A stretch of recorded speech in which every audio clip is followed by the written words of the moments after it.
مادر همه چیز را فدا می کند و همه چیز را می دهد و در مقابل انتظار کمی دارد. تنها چیزی که او می خواهد این است که فرزندش شاد باشد.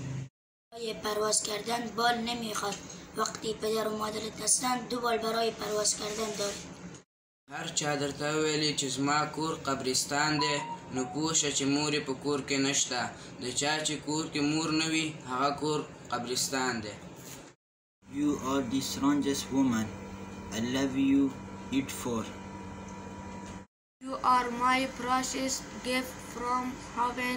I love you, Mom. How a lovely day. اگه کل دنیا با هم بد باشن من دلم به بودن تو خوشه. I am so proud to have you as my mom and I love you so much. گیریم همیشه برای این 2 نفر جون بدیم.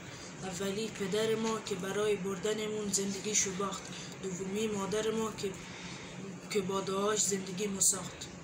Mom, you are the best mom in the whole world. I love you so much.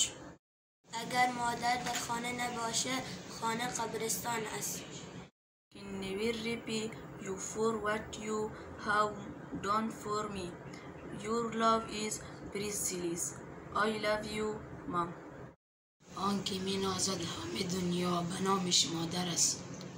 آنکه باشد چون عسل شیرین کلامش مادر است.